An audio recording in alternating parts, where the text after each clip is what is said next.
as the world around us seems like it's in constant turmoil, is there a way to keep hold of your own thoughts and feelings and to still find that inner peace? Well, author Rob Cross has his own tools to thrive and harness that calm through a change in the way you think. He's got a brand new book. It's called Flip Your Thinking to Ignite Your World. And Rob Cross joins us by phone this morning. Rob, thanks for taking the call. Hey, howdy. How you good folks doing up there? What part of the world are we getting you in, Rob? I'm all the way down from Sugar Land, Texas. Well, it's the city of sweet people. Good stuff. It's good to have you on the show here. I'm excited to talk about your book, and I'm curious to know what prompted you to put pen to paper on this book. Well, it's funny. I realized, I guess maybe all of us realized at some point in our life that life was not working out according to my plans. Can you believe that? How dare it? And I've always asked the why not questions. That's just something that's been in my DNA all my adult life. So I've started, I guess, 4 businesses in my lifetime from scratch, and they've all been successful, but my first couple just weren't as successful as I wanted them to be. And I recognized, by golly, I've been telling myself a story all my life that I'm just not cut out for success. I was raised in a lower middle class family. That's when I started really asking myself the questions, and that's when I really came to the conclusion that, wow, I've been building my life around a story I've been telling myself. And then the more I looked at this, the more I realized I've been doing my life upside down.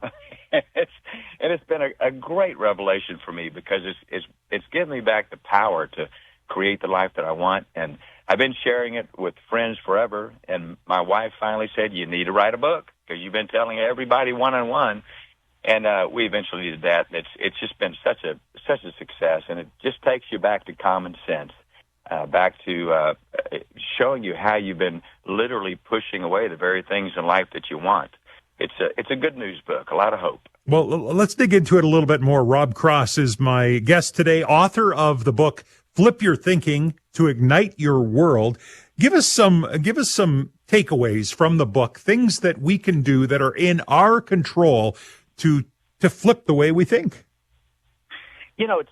Thank you for that question. That's a great one. The book highlights 36 different ways. To premise what I'll tell you on that, we believe that our thoughts are very benign. They just sit there, but they don't. They're a force. Every thought that you have is a force. One particular one that probably affects all of us is setbacks. We always have setbacks.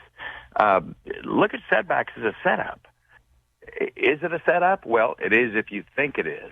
It's all about what you think. It's about your initial thought. If you lost your job, if you got laid off, if you had a crash in your business, which I've had, if you have an investment loss, whatever loss that you have, whatever setback you have, see it as a setup. If you see it as a setback, then you are positioning yourself to make it just that. It's a self-fulfilling prophecy. Mm-hmm. You cut back, you contract, you disengage. But if it's a setup, which my last crash, I saw it as a setup, and that's what brought me to doing what I'm doing today. My antennas are up. If you see it as a setup, your antennas are up, you're listening, you're all eyes, all ears, you're looking for opportunities, and they present themselves to you. When you're poised and positioned to call it a setup, it just makes a tremendous difference in your trajectory of your life. All depends on what you make it mean, what your initial thought is, setup or a setback. It's easier said than done, though, Rob, isn't it? Human nature, if we have a setback, I believe it's human nature to wallow in it, to feel sorry for yourself, to pity yourself. That's human nature. So this is an actual intent-filled fight against what naturally we react to these types of situations. Very good point. It's doing life on purpose, and absolutely we get caught in the cycle of self-pity when we choose to look at a setback as a setback, and it actually serves us, because you see, when you're caught in that cycle of pity, then you don't have to do anything. You don't have to to take a risk. You don't have to extend yourself. You don't. You can sit in your cozy zone and let people feel sorry for you. And it's so easy to get stuck in that. And there's actually a lot of chemistry going on inside our bodies by what we think we're going through. And that's why I'm real big on just flipping what you think. But first, become a student of what you think. I'm dealing with a young man right now and a tremendous athlete that he sees himself making a mistake, and he doesn't realize that he's seeing himself making a mistake. We don't normally think about what we think about, but as you become aware, as you can climb outside yourself, look back and see, by golly, you're going to go, oh, wow, I've been telling myself I can't do that. Or I've been telling myself I'm not cut out for that. It's not my DNA. I'm from the wrong side of the tracks. I'm too short. I'm too skinny. I'm too whatever. Our self-talk is killing us.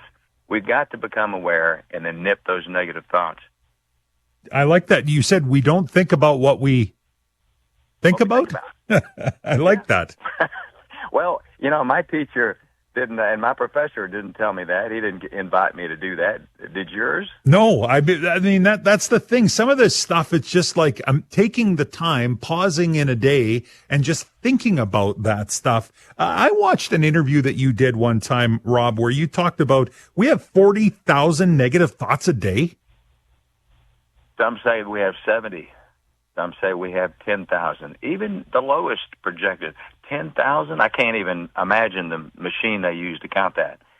But here's the deal: 70% of those thoughts are negative, and 95% of them are repeat thoughts. Mm-hmm. I've asked. Someone asked me the other day, should I give more effort toward thinking positive or more effort toward thinking less negative? Well, Evan, if I told you look great today, love your hair, I don't like those shoes, and man, where'd you get that shirt? I love it. And by the way, have you gained weight? Well, which comment are you going to remember? The hair comment, probably, because I'm bald. But other than that, yeah, you'll drink that one for everything you can get. But I think I was just going to say, I think the point is well taken. It's kind of the way we train ourselves to think. One other thing that I wanted to talk about, Rob Cross is my guest, author of the book Flip Your Thinking to Ignite Your World, and really helping us harness the power of positive thinking. And you also have talked about that notion of your power and giving away your power. This show that I do every day, Monday to Friday, is a talk show.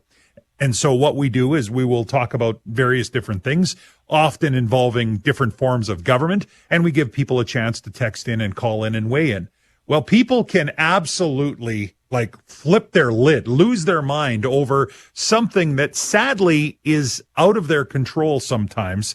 And I know you've talked about this in previous interviews, kind of that balance of not taking on the world's pressures, and we are in control of our power of how we think. Can you talk a little bit about that?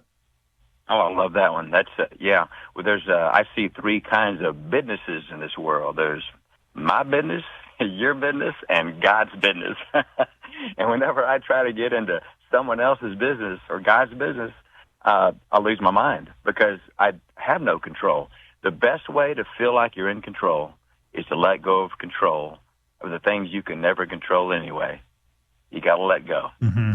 That's the only way. Otherwise, you're going to drive yourself nuts because you can never control it. And that's what we want to do. We want to feel we're in control. That's why we each have 6 different insurance policies. We want to feel like we're in control. There's not going to be anything that's going to happen that we don't want to happen. We're just creatures we crave control, and we're addicted to familiarity. And if we can let go of that and recognize that that's not what life is about. You were not created to sit in your comfort zone. That's worlds apart from your capability. And when you get that you're created to expand and to grow, we've got to recognize this. I tell you what, it's all about recognizing, just becoming aware. And so many of us aren't. We're going through our day just not even thinking about this stuff, and we go through mindless like on autopilot. And we wonder why we don't have the things we want. It's my desire to help everyone live life more intentionally, more on purpose.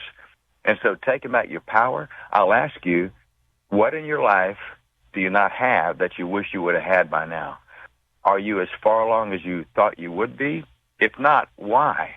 And whatever you come up with, that's who you're giving your power to. It's like, well, I just don't have the money yet. Well, okay. You've given your remote control to your life to the thing called money, and it has its big thumb on the pause button, and you're just waiting for things to change. We're not geared to wait. We're not here to wait. We're here to make it happen.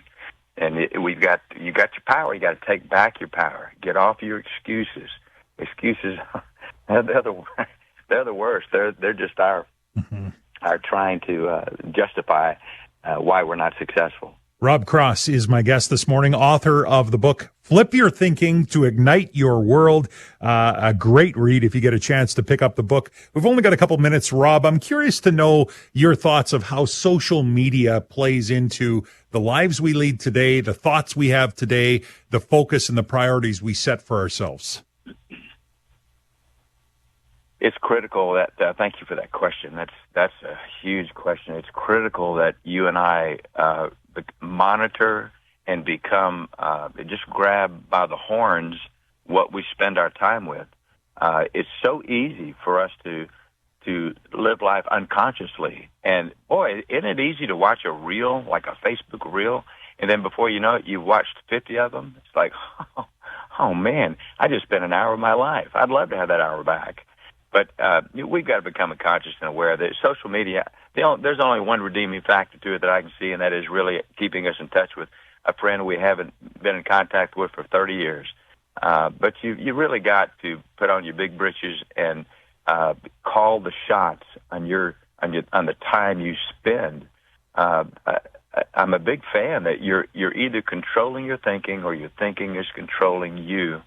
And anything that you can recognize that you're letting control you, you've got to take it back. You got to. It's gonna. As you said, it's going to be difficult at first. Of course, it's difficult because it's unfamiliar territory. And anytime we make a change that takes us to an unfamiliar territory, it's always uncomfortable. But you've got to take that first step, even though you can't see the whole staircase. Take that first step, knowing that it's there, and you've got to. Just monitor your time. Be wise. Take care of yourself. Be your best student of yourself, and recognize what's feeding the good wolf and what's feeding the bad wolf. This has been a great chat, Rob. I really appreciate you giving us some time. And again, the book is Flip Your Thinking to Ignite Your World. Rob Cross, the author of that. Thanks so much for giving us some time this morning.